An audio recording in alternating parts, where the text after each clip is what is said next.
O Brasil não é para principiantes, or Brazil is not for beginners. With this challenging quote, which was said by the Brazilian singer Tom Robin, we can begin analyzing some of the most important aspects of Brazil. We can get to know what Brazil is really about, having in mind that it's the fifth largest country in the world. This is something that can be hard to manage. Known as the country of samba, tan women, and owner of the richest natural resources in the world.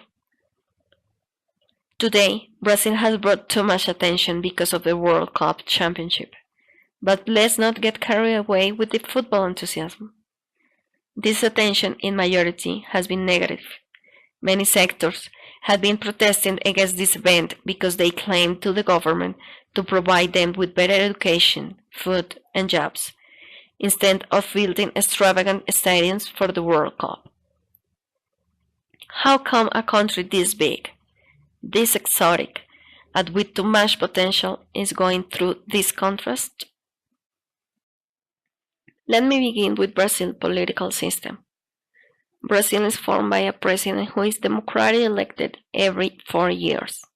Also, there is a bicameral assembly formed by 81 senators, although it is widely known that Brazil has a history of corruption that apparently had its roots in the government. We all know that this kind of problem is common in all countries. However, in Brazil it has been a major reason for the slow development in the country in past years.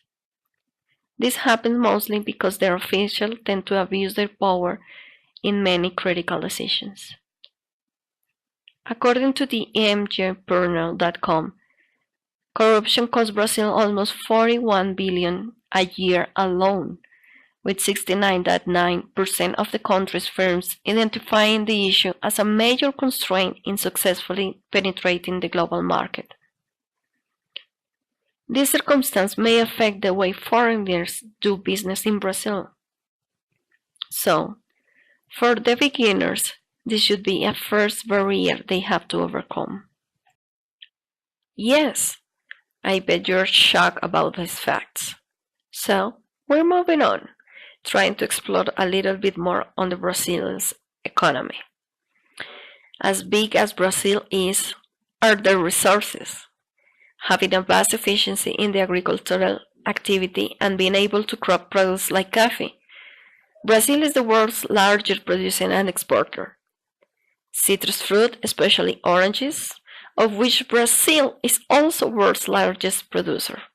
Soybeans, wheat, rice, corn, sugarcane, cocoa, cotton, tobacco, and bananas. All these thanks to their privileged location and excellent weather. Another advantage of Brazil's enormous land is the mineral industry, with a lot of products to trade. Moreover, recently Brazil is starting to develop their potential in the oil and gas industry, with of course many allies in the USA and Asia wanting to execute this kind of industry. Well, let's hope for the better for the environment.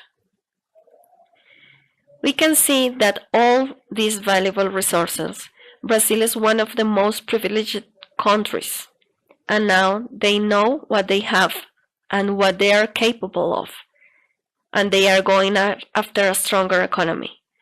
Additionally, being a member of Mercosur attracts a lot of investment, resulting in more jobs. This is why during the administration of former President Lula, Brazil has experimented a slow but steady growth, allowing people to come out of poverty. Nevertheless, this is a long journey, but then again, Brazil is taking the right path. To this point, we have to face it. Even with all this type of magical environment, the whole picture isn't that pretty. We already mentioned the scourge of corruption. Now we have to address another scourge, the Brazilian legal system. Regardless of the optimistic forecast, Brazil remains a difficult country to do business for foreign-based companies. Challenges include a highly complex and expensive tax and labor environment, difficult bureaucracy, and expensive credit. If your company is planning to do business in Brazil, you must take into account that their legal system leans towards to be slow and complicated for outsiders, even though it turns out to be very effective. Who would imagine? Well, we already have arrived to the main point: how develop business relationships with the fun, extrovert, and warm Brazilians. Once again, o Brasil não é para principiantes. Remember, Brazil is not for beginners. And you all have to evoke this quote when trying to get into business with Brazilians. First of all, do not ever try to speak Portuguese if you are not fluently. For instance, if you speak Spanish and try to defend yourself with talking to a Brazilian, you're dead. They find this very offensive. They prefer to have a conversation in English. If you achieve to coordinate a meeting, you probably need to know that they have a tendency to chat a little bit of trivial matters before getting down to business. Therefore, it is fine to get involved in this kind of conversations.